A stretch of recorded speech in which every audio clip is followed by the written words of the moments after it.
An enslaved black man was forced to marry the slave master's wealthy daughter, a woman feared by everyone in the house. Many believed he had been chosen for a better life, but behind the mansion doors he was controlled, exhausted, and used to satisfy her every demand. What looked like privilege from the outside was, in truth, another form of captivity. The sun burned hot over the cotton fields. Isaac bent low, his hands bleeding from the sharp plants. Sweat ran down his strong back. Around him, the others worked in silence. Nobody wasted breath. Nobody looked up when the horses came. But Isaac looked. A wagon rolled toward the field. Beside it rode Master Whitmore, a cold man with silver eyes. In the wagon sat his daughter, Miss Eleanor. Everyone knew Eleanor. She was large, pale, and always dressed in expensive fabric that could not hide her bitterness. She rarely smiled. When she did, people felt fear instead of comfort. The wagon stopped. "Isaac!" Master Whitmore shouted. Isaac's stomach tightened. He stepped forward slowly. "Yes, sir." The old man studied him like he was choosing an animal at market. "You will come to the house tonight. Washed. Clean clothes." Isaac blinked.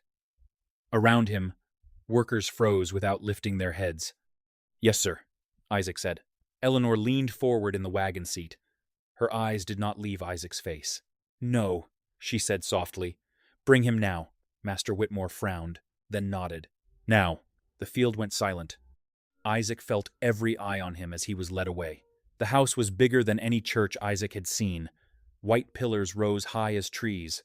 Floors shined like water.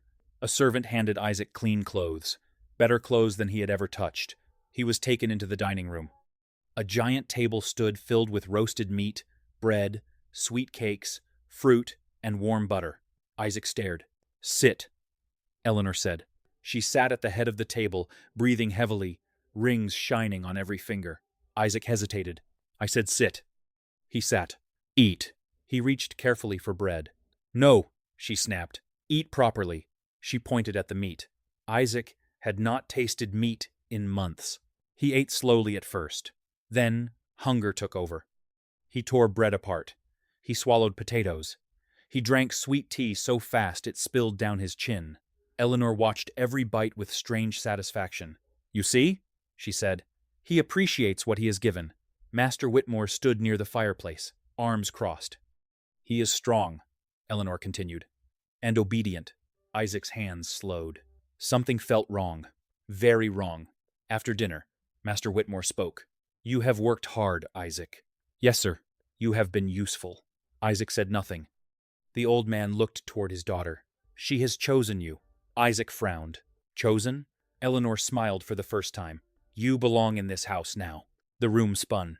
Master Whitmore continued, as if discussing weather. "You will marry my daughter this Sunday." The fork dropped from Isaac's hand. The sound echoed through the room.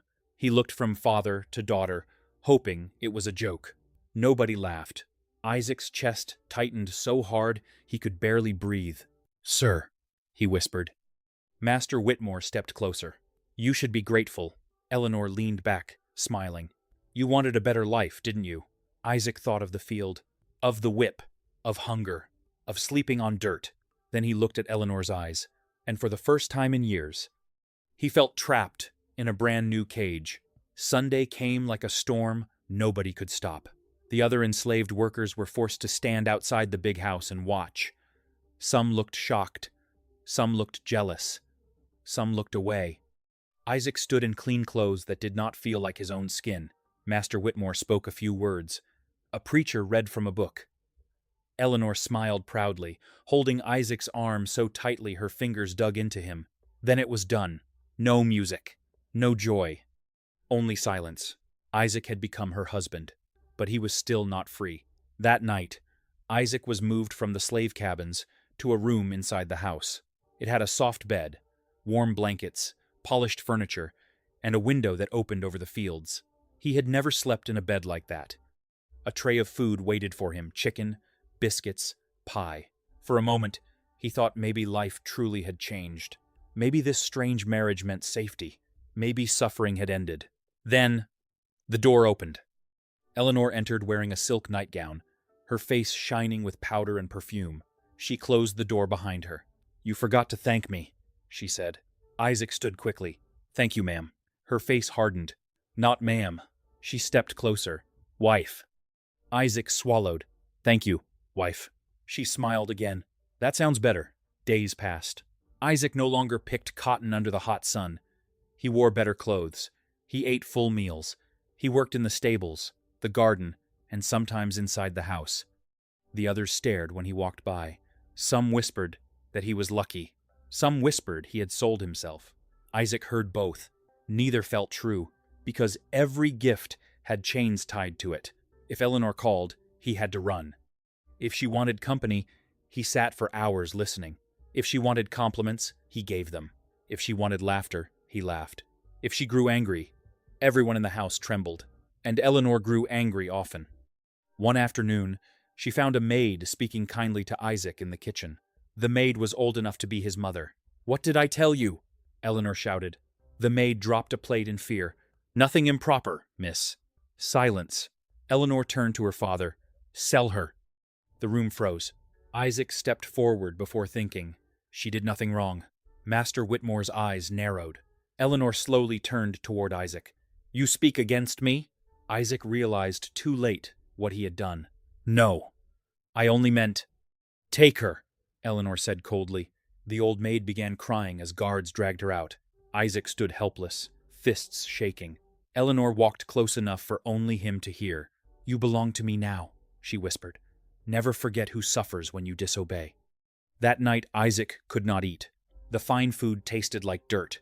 The soft bed felt harder than the ground outside. When he closed his eyes, he heard the old maid begging. Then he heard Eleanor's voice from the doorway. "Come here." She stood in candlelight, waiting. Isaac did not move at first. Her face darkened. "Must I ask twice?" Slowly, he rose. He understood now. The cotton field had one kind of pain. This house had another, and it was only beginning. Weeks passed, but Isaac no longer counted days. In the big house, time moved strangely. Morning meals, afternoon chores, evening calls from Eleanor. Every hour belonged to someone else. He was fed well. He was dressed well.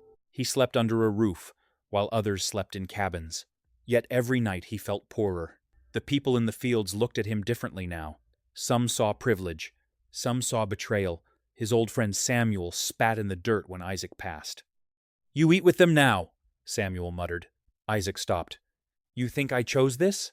Samuel finally looked at him. "You still breathing easier than the rest of us." Isaac wanted to answer.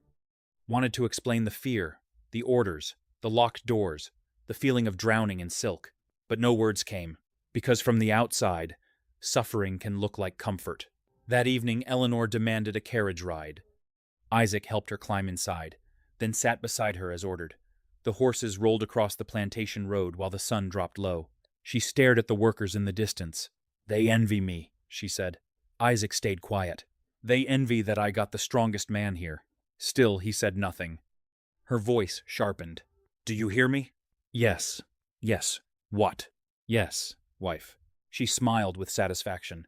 Then, suddenly, she rested her head on his shoulder like a child. "I knew you would be mine the first day I saw you." Isaac's body went stiff. "You looked proud," she continued. "Different from the others. I wanted that pride broken only for me." The carriage wheels kept turning. Isaac felt cold despite the heat. Later that night, thunder rolled across the sky. Rain beat the windows. Isaac stood alone in his room when he heard crying through the wall. Real crying. Not anger. Not shouting. Pain. He followed the sound to Eleanor's room. The door was slightly open. Inside, she sat before a mirror, half-dressed, shoulders shaking, powder streaked down her cheeks. She stared at her reflection with hatred. "Look at you," she whispered to herself. "Ugly thing." Isaac froze. He had never seen her weak. She looked up and saw him in the doorway. For a moment, neither moved.